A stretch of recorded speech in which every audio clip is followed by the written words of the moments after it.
don't worry, last lecture. Maybe you were a little puzzled by the title. Which are the advantages of fiction for life and death? It would be pretty trivial to answer such a question by saying that fiction teaches us a lot of things by making us to understand the human psychology, by discussing moral values through the representation of bad and evil characters, and so on and so forth. My questions are today of a different nature. Namely, first, how can a series of propositions which by definition are untrue help us to entertain a severe and correct definition of truth? Second, how can a discourse that doesn't concern the real world in which we live, but rather possible worlds, persons who do not exist and events that never happened, have some influence on our notion of life and death and on our way to accept both life and death? In 1860, on the verge of sailing through the Mediterranean to follow Garibaldi's expedition to Sicily, Alexandre Dumas stopped in Marseille and wanted to visit the Château d'If, where his hero, Edmond Dantès, before becoming Count of Monte Cristo, spent 14 years of his life as a prisoner and was visited and rescued in his cell by the abbot Faria.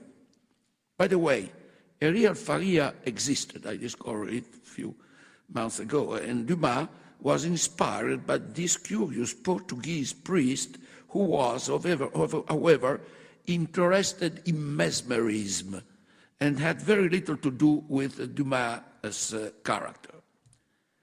In any case, during his visit, Dumas discovered that the visitors were shown the alleged real place, and the guides were speaking of Monte Cristo, Faria, and other characters of the novel as if they had really existed.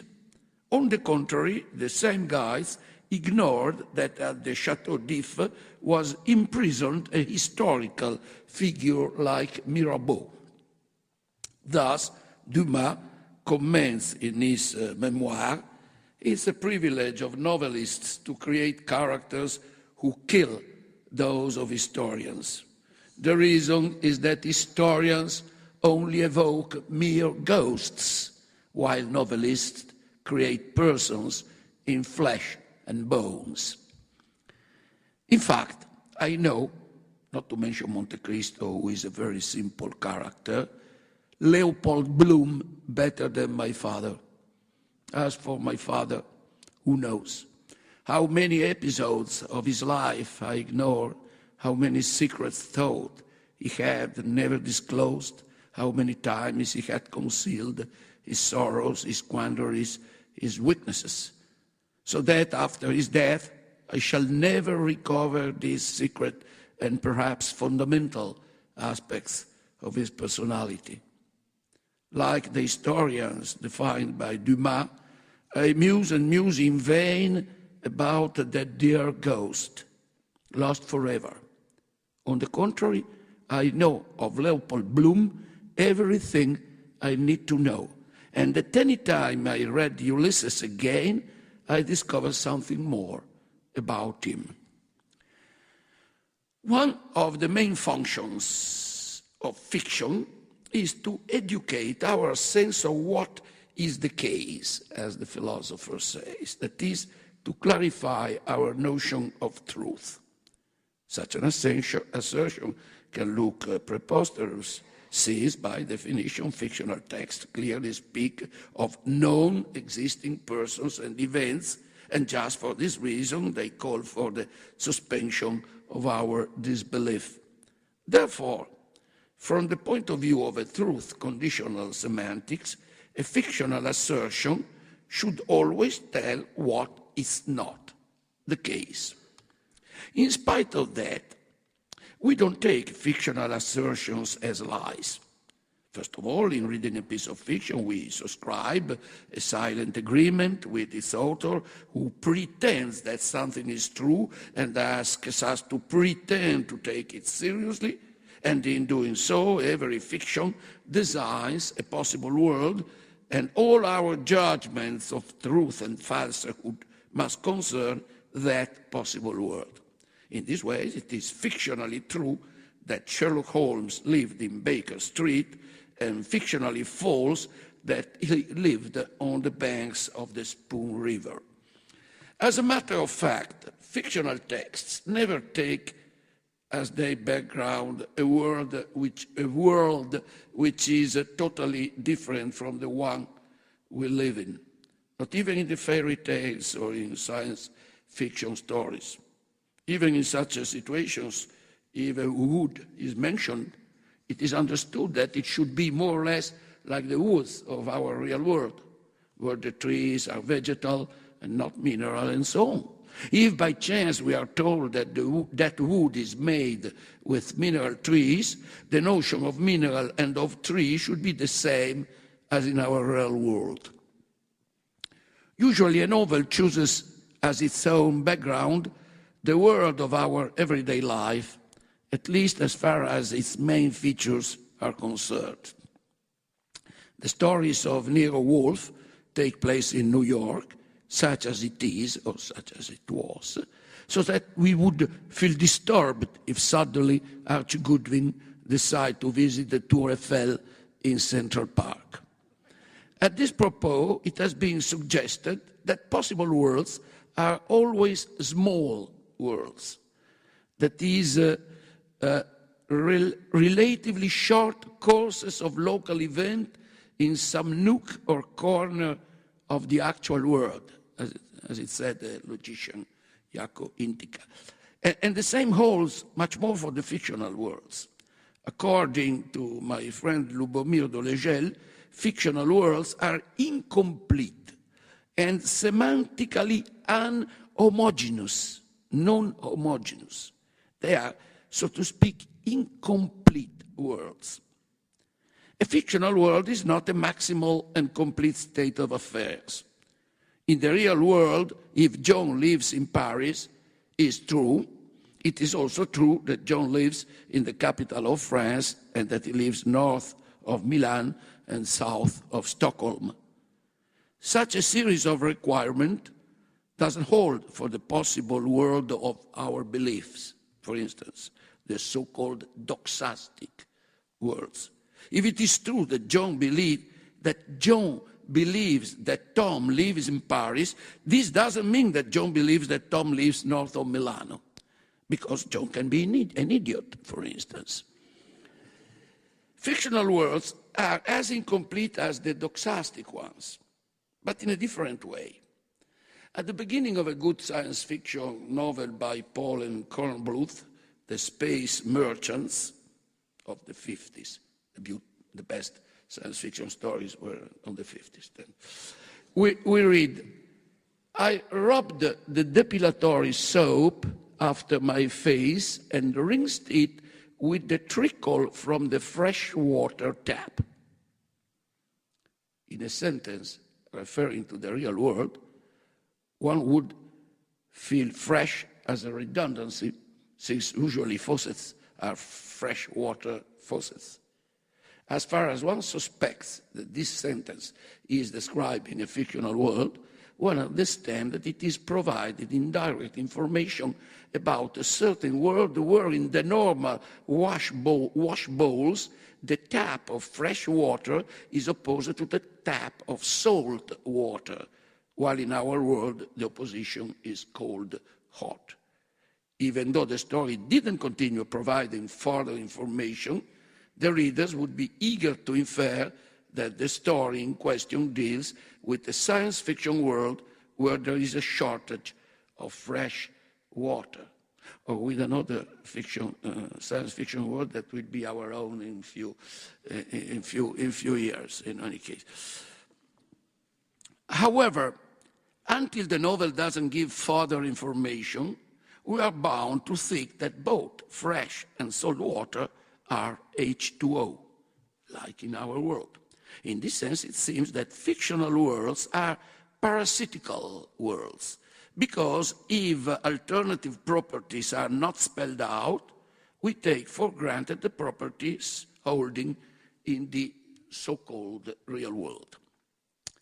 In order to outline a fictional world in which many things must be taken for granted and many others must be accepted even though scarcely credible, a text seems to tell its modern reader, trust me, don't be too subtle and take what I tell you as if it was true. And such an authentication assumes usually the form of an invitation to cooperate in setting up a conceivable world at the cost of a certain flexibility or superficiality. Even though we try to match fictional worlds with the actual one, we are frequently asked to be a little more indulgent. We take as true the fact that the Nero Wolf lives in a brownstone on West 35th Street, even if we know, if we are very smart, but usually readers are not so, not only that this building doesn't exist, but also that Rex Stout in different stories had located it at a different street number, so making its existence more and more improbable. But once we have accepted the structure of the wolf's world, the assertion Nero Wolf lives in a brownstone on the West 35th Street becomes true. Shakespeare, in The Winter's Tale, says in the scene 3 of the third act, says that the scene takes place in Bohemia, in a desert country near the sea. We know that there are no Bohemian shores, as well as there is no Swiss Navy. But we take for granted that in that possible world, Bohemia has marine coasts.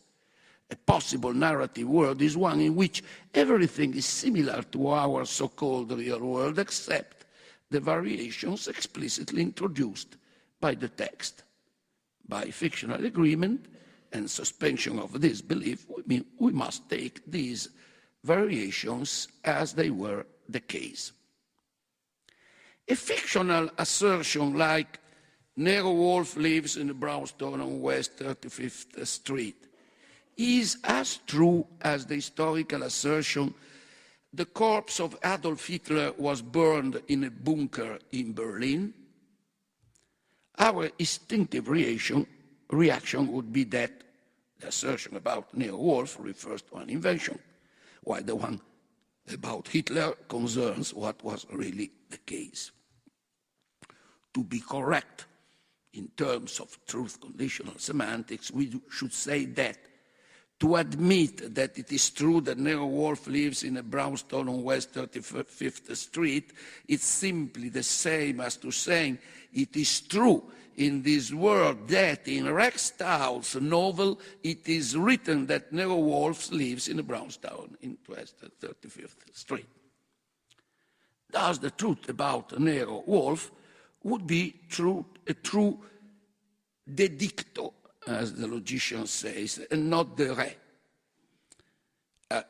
We can make true statements about fictional characters because what happens to them is recorded in a text, and the text is like a musical score.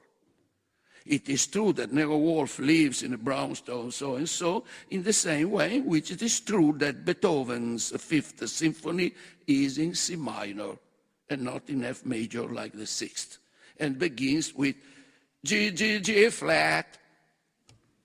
But it is really true that the fact that the Fifth Symphony is in C minor is the same as saying that Nero Wolf lives in, or the fact that the Fifth Symphony is in C minor is the same as saying that the Bible starts with Bereshit.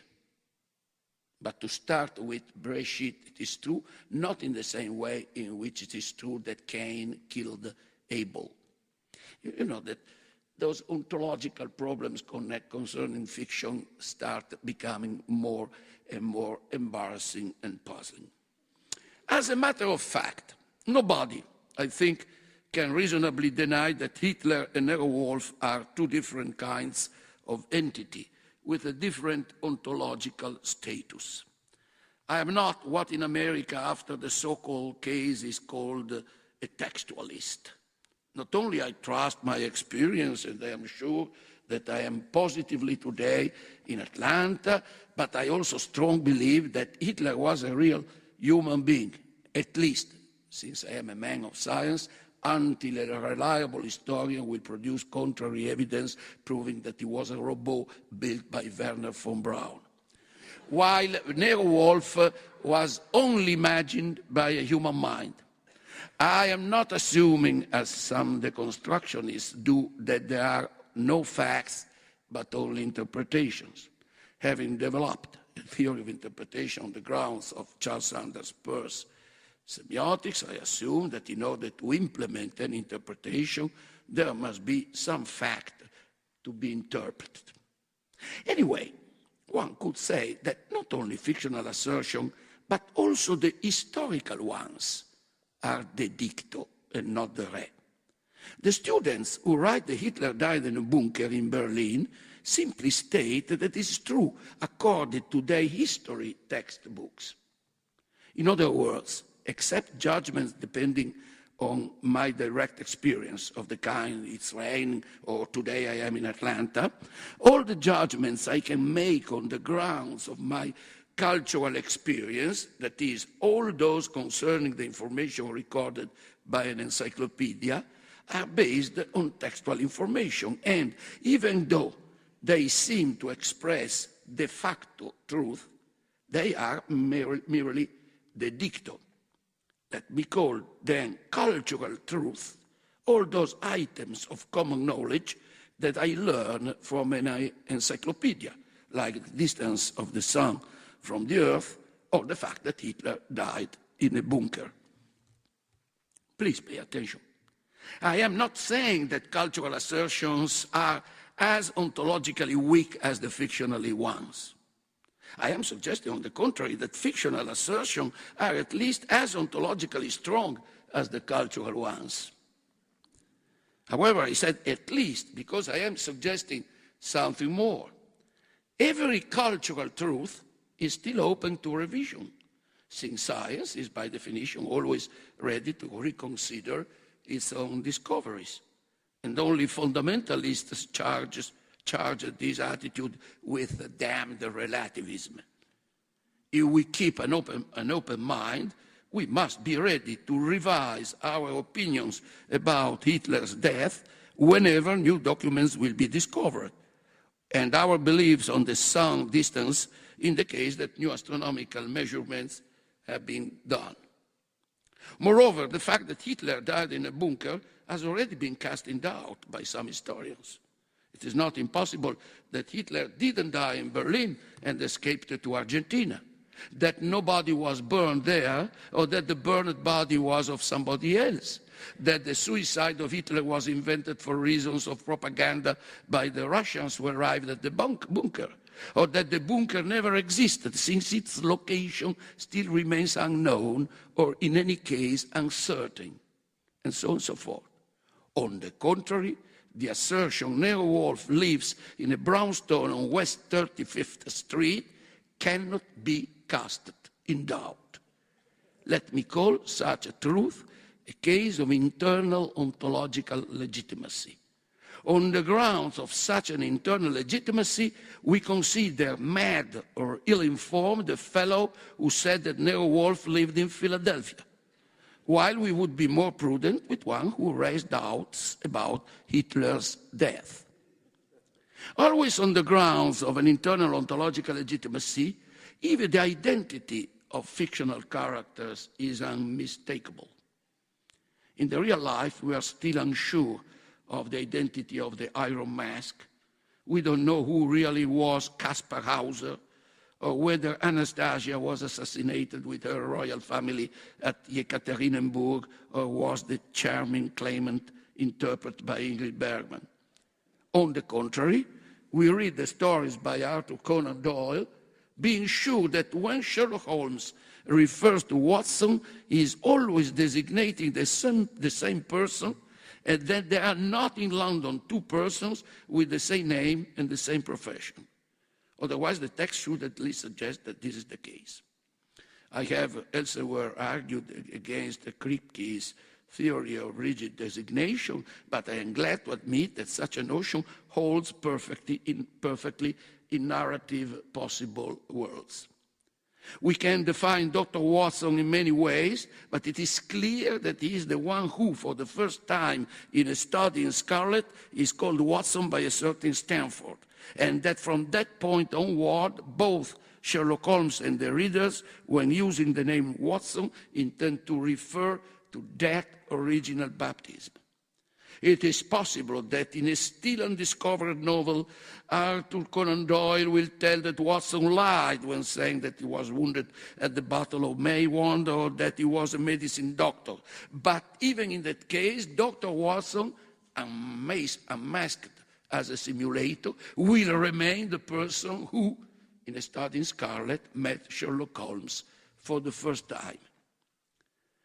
The problem of the strong identity of fictional characters is very important.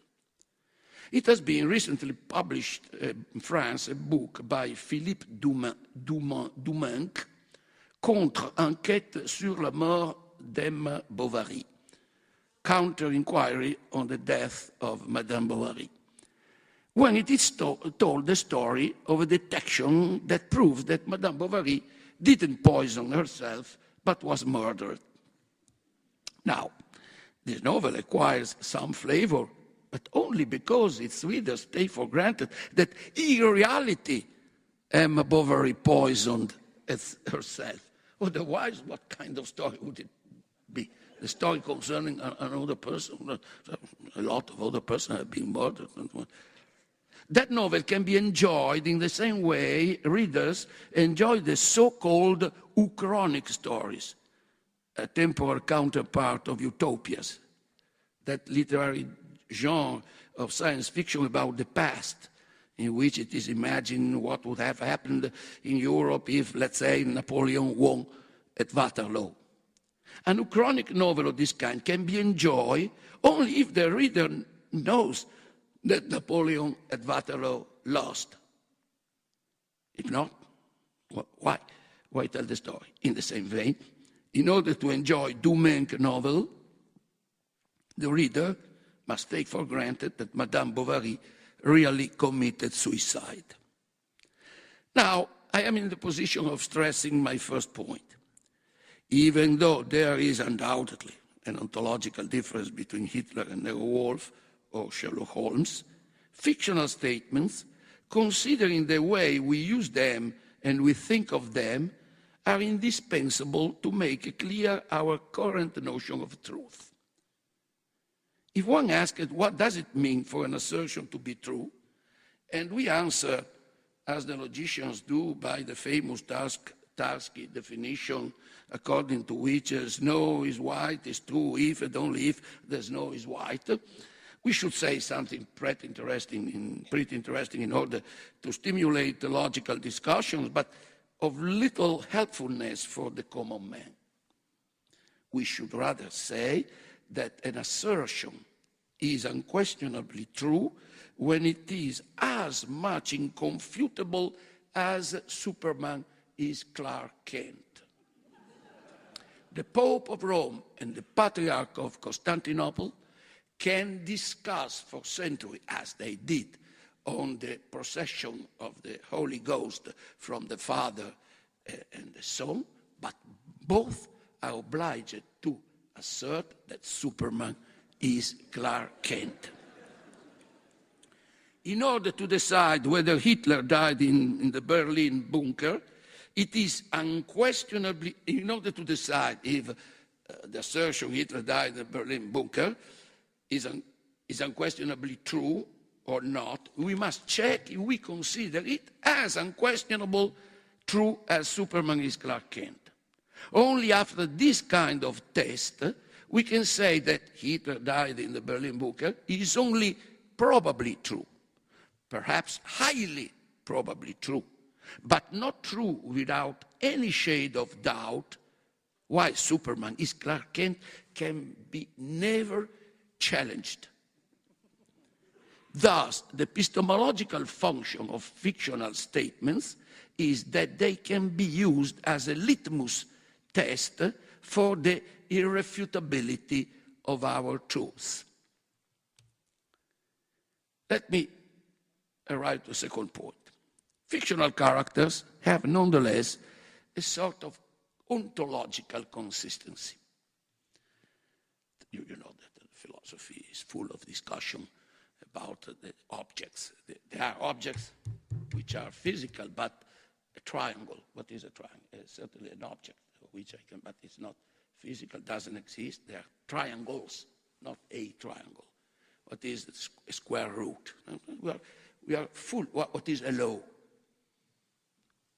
What are the United States? Not in physical sense, but as a state.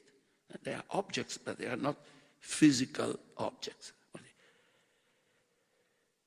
Time ago, a friend of mine urged me to organize a symposium on the following subject. Why? Since we know that fictional characters do not exist in our real world. We cry for their deeds, and we do cry in our real world. Probably my mature listener of today will not cry on the fate of Scarlett O'Hara, but they too are certainly shocked by the fate of Medea. Moreover, I have seen very sophisticated intellectuals to weep in the literal sense of the word at the end of Cyrano de Bergerac, which should not shock everybody, because when a dramatic strategy aims to make the spectators to weep, it succeeds in making them to weep, irrespectively of their cultural level. There was a friend of mine who said, when in a movie I see a flag waving, I weep, independently on the nation.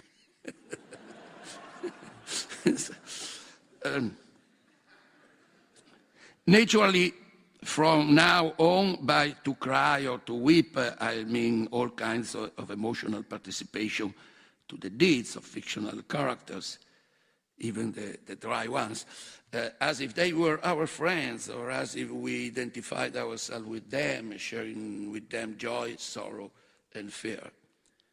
I resolutely told my friend that this phenomenon had neither ontological nor logical relevance and could only interest the psychologists.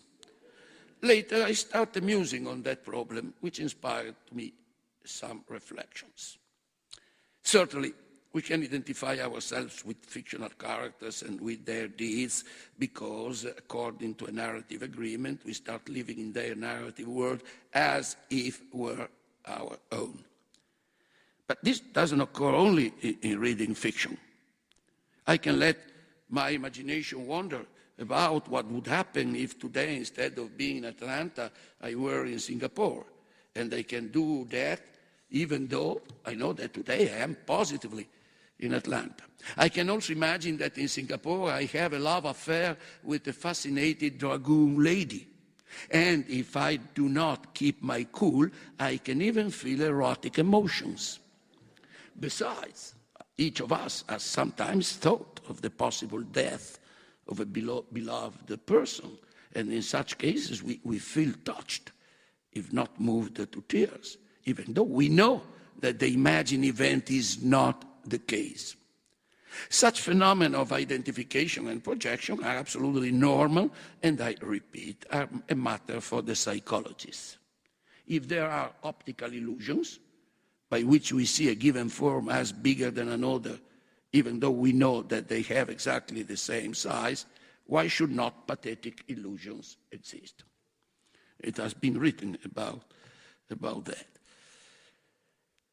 A sort of pathetic illusions was a catharsis for Aristotle, since it depended on our identification with the heroes of the tragedy, so that we were supposed to feel pity and terror when witnessing what happened to them. However, there is a difference between to weep for the imagined imagine death of our beloved and to weep for the death of Madame Bovary.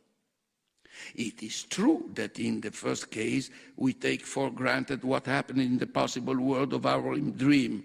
And the second case, we take for granted what happened in the possible world designed by Flaubert. But if we were asked if our beloved has really passed away, we will, under normal circumstances with a certain lift, say that it is not true. While if we were asked if Emma Bovary died, if by that name we refer to that specific fictional character, we would say yes. Thus, strangely enough, that our sweetheart dies is true only in the world of our imagination and only at a given moment, while that Emma Bovary committed suicide is true in every possible world. I shall call it a case of external ontological legitimacy. It seems that when we cry for the fate of fictional characters, we are speaking about real persons, even though they are a peculiar sort of persons.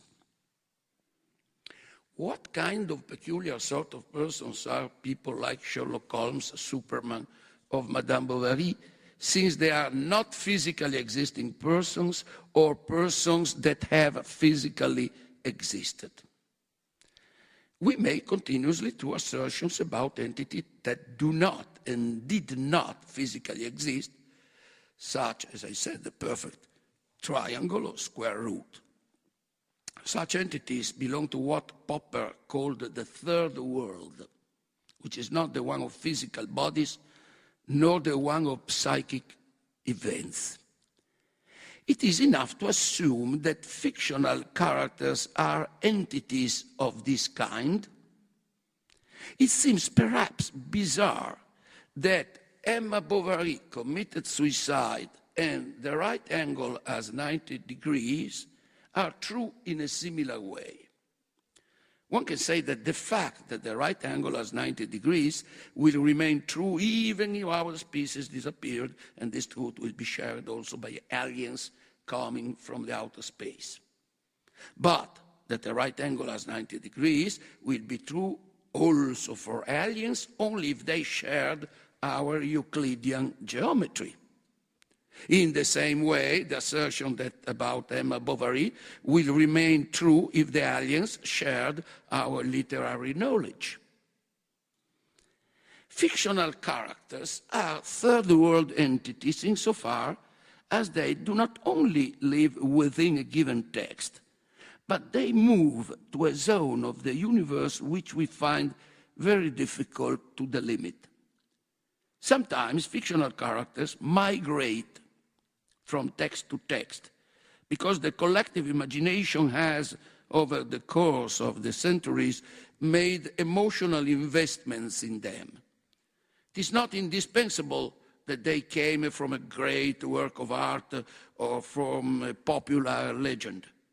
In this sense, we have appointed as third-world entities Hamlet and Robin Hood, Heathcliff and Milady, Leopold Bloom and Superman. Other characters have remained tied to their original text, and we do not consider them as inhabitants of the third world pantheon, even if they were generated by a masterpiece. Who, except the fans of French literature, remembers Augustin Maulne? Yet he was and still is the protagonist of a great novel by Alain Fournier. Certain sensitive readers can participate so deeply and passionately in that novel to welcome Augustin Maulne in their private pantheon. But certainly the majority of our contemporaries do not expect to meet him at the corner of the street. While I have recently read that according to a reliable test, 25% of Britons believe that Churchill, Gandhi, and Dickens were fictional characters, while many of them think that Sherlock Holmes and Eleanor Rigby really existed. And then can be encountered at the corner of Baker Street. Certain characters are most known in their extra-textual avatar that in the role they played in a precise score.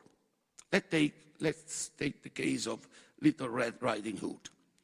In the Perrault text, the little girl is eaten by the wolf, and the story stops there, thus inspiring severe reflections on the risks of imprudence. In the Grimm's text, the huntsman arrives, kills the wolf, brings the child and her grandmother again to life. Okay. Now, the girl that every mother and every kid know is neither the Perraults nor the Grimms. The happy end comes certainly for the Grimm version, but many other details are a sort of merging between the two versions. The Little Red Riding Hood, we know, is a sort of fluctuating entity which is no longer linked to a precise text. Many mythical characters were so, and before entering in a paramount text, as it happened to Oedipus, who existed before Sophocles. After so many translations into movies, the Three Musketeers are no longer those of Dumas, and Anna Karenina is more well known for her tragic death than for all the properties she had in the original Tolstoy's novel. All these pseudo-persons, along with Dido or Medea, Don Quixote, Holden Caulfield Gatsby, or Philip Marlowe, Sans Spade, or Rick Blaine of the Café Américain in Casablanca, become individuals living outside their original scores, and even those who have not ever read or watched the archetypal score can claim to make true statements about them. Be independent of the text and of the possible world where they were born, they are, so to speak, circulating among us. And we prove some difficulties in not considering them as real persons. Thus we cry when they suffer, and they shape our behavior to such an extent that we choose them as role models for our life and for the life of others, and we say that someone has an Oedipus complex, a gargantuan appetite, is as jealous as Othello, thus like Hamlet is a Scrooge. It is embarrassing to define the presence among us of these characters in ontological terms. I could give you a bibliography of 2,000 titles, and the question remains open. In fact, at the first glance, they look less real and eternal than the scaling triangle. But nobody has never committed suicide because of clumsiness of the scaling triangle, while many young girls in the 19th century were moved to suicide by the misfortunes of the young Viata. Let's even say, to avoid further ontological and metaphysical discussions, which cannot be settled in minutes, that these fictional creatures exist in the form of a cultural habit, a social disposition. But even the gods of ancient Greece were cultural habits, or creation of the collective imaginations. And despite of this, for the ancient Greeks, they were as real as the Holy Ghost for Christians, or the opposite. However, as some people today claim, even literary characters risk losing their identity. It is from the times of French surrealism that it was invented a procedure by which a text could be created by a group of persons, each of which wrote a line of a story without knowing the previous one. They called this game Les Cadavres Esquis, but it was an amusement for the happy few. Today, electronic hypertexts or role games allow everybody to implement a new sort of free creative writing. On internet, you find programs which let you write stories as a group, joining in narratives whose denouement you can change ad infinitum.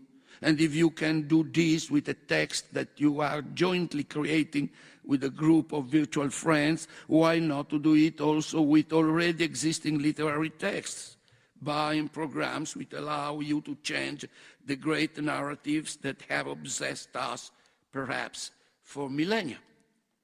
Just think, you're watching Oedipus Rex and you yearn that this unfortunate boy took any other road instead of the one where he met and killed his father, and wonder why he reaches Thebes and not, let's say, Athens, where he could have married Phryne or Aspasia and not his mother. You read Hamlet asking why such a nice boy couldn't marry Ophelia and live with her happily, having killed that scoundrel of his uncle and gently kicked his mother out of Denmark. Why Heathcliff didn't tolerate a little more his humiliation, waiting until he could marry Catherine and living with her as a respected country gentleman. Why Prince Andrei couldn't recover from his mortal illness and marry Natasha. Why Raskolnikov had the morbid idea of killing an old woman instead of finishing his studies and become a respected professional. Why, when Gregor Samsa was transformed into a horrible bug, a beautiful princess didn't enter his room, kissing him and transforming him into the richest man in Prague? Why, on the arid hills of Spain, Robert Jordan couldn't beat those fascist pigs and join again his sweet Maria? Now, in principle, you can. Enough to buy a program for rewriting Oedipus, Hamlet, Wuthering Heights, The War and Peace, Crime and Punishment, The Metamorphosis, for whom the bell tolls. It would be like to perform a jazz jam session in which one freely elaborates upon a pre-existing theme. Yet the fact that jam sessions exist and are very beautiful, where every evening a variation on a particular theme is played, doesn't discourage us from going to concert halls where every evening Bach's Goldberg variations will end in the same way. Someone said that by playing upon pre-existing stories, we escape the two forms of oppression. We have not to follow a sequence of events already decided by somebody else, a dictatorial author, and we are not condemned to the social division of labor between the writer and its readers, a real 68 utopia. Certainly, playing creatively with pre-existing text, changing old stories and creating new ones can be a fine exercise to be practiced at school in order to stimulate the children's creativity. It would be as educational as to play a Polonaise by Chopin with mandolin. It would at least help us to understand why the timbre of the piano was so much an integral element of Chopin's art. But these games cannot replace the true ethical function of fiction, a moral and metaphysical function, which is not simply limited to the transmission of ideas, whether good or bad, or to the formation of an aesthetic sense. The devastating experience of discovery that, in spite of your wishes, Hamlet, Robert Jordan, or Prince Andrei died. That things happened in that way, and forever, no matter what we wanted, hoped, or yearned during the course of our reading, makes us to feel the shiver of destiny. We realize that we cannot decide whether Ahab will capture the whale or not. The real lesson of Moby Dick is that the whale goes wherever she wants. I feel embarrassed to use, again, an example I have used in other of my writings, but I still feel it a paramount one. I am thinking of Victor Hugo's description of the Battle of Waterloo in Les Miserables. Unlike Stendhal, who describes the battle through Fabrizio del Dongo's eyes, who is in the midst of it and doesn't know what is going on, Hugo, who was always believed to be God, describes it through the eyes of God. seeing it from above, as he was following it from an helicopter. He is aware that if Napoleon had known that there was a step descent beyond the crest of the Mont Saint-Jean plateau, but his guide had not told him so, General Millot Cuirassier would not have perished at the feet of the English army. You know that if the little shepherd guiding Bülow had suggested a different route to him, the Prussian army wouldn't have arrived in time to decide the outcome of the battle. With a good war game, we could rewrite the Battle of Waterloo, making Grouchy's French arrive instead of Blücher's Germans. With Napoleon, we would be the real winners. But the tragic grandeur of those pages by Hugo resides in the fact that instead, no matter what one wants, things go the way they do. The beauty of Hamlet lies in the fact that the young and happy Prince of Denmark dies, however sorry his death makes us. The charm of the great tragedies comes from the fact that their heroes, who could have escaped an atrocious fate, plunge into the abyss that they have dug with their own hands. This idea, namely that the fictional characters cannot know their fate, is not independent from what I have previously said about the ontology of fictional characters. I mean that my ethical conclusion depend on the logical and semiotic ones I outlined at the beginning of this speech. I have elsewhere written, and there is a big bibliography, about the difficulty of communication between possible worlds and the possible world and the real one. We can obviously communicate with the world of Nero Wolfe and know everything about Archie Goodwin. But Goodwin, even though living in a parasitical world which depends on our own, doesn't know everything about the real world. For instance, while I know everything about him, he is not aware of my existence. A fictional character cannot communicate with his or her counterparts in the actual world. Such a problem is not as whimsical as it seems. Please try to take it seriously. Oedipus cannot conceive of the world of Sophocles, otherwise he would have not married his mother. Fictional characters live in an incomplete, or to be more rude and politically incorrect, handicapped world. I have said this at the beginning of my speech. But when we really understand their fate, then we start to suspect that we too, as citizens of the actual world, frequently undergo our destiny just because we think of our world in the same way as the fictional characters think of their own. Fiction suggests that perhaps our view of the actual world is as much imperfect as the one of fictional characters. This is why successful fictional characters become paramount examples of the real human condition. By ending his discussion on Waterloo, Hugo tells us, after showing us what other opportunities Napoleon could have seized at that moment, was it possible for Napoleon to win that battle? We reply, no. Why? Because of Wellington? Because of Blücher? No, because of God.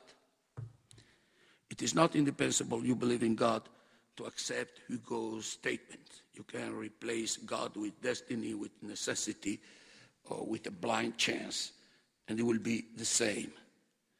The great narratives tell us, in a true way, the inexorable laws of life. The function of unchangeable stories is precisely this. Against all our desires to change a destiny, they make up physically the impossibility of changing it. And by doing so, no matter what story they are telling, they are also telling our own story, and that is why we read them and we love them. We need their severe repressive lesson. Role games can teach us about freedom and creativity, which is as well and good, but it's not everything. Stories that we cannot change because Superman will be Clark Kent forever also teach us how to die. I believe that telling us about fate and death is one of the principal functions of fiction. Thus, it becomes something more than a form of entertainment and perhaps something more than a form of art. It can work as a form of moral education, irrespectively of the kind of story it tells, only by making a series of assertions that cannot be cast in doubt. These are the advantages of fiction for life and death, ladies and gentlemen. Maybe there are more, but in this moment, they don't come to my mind.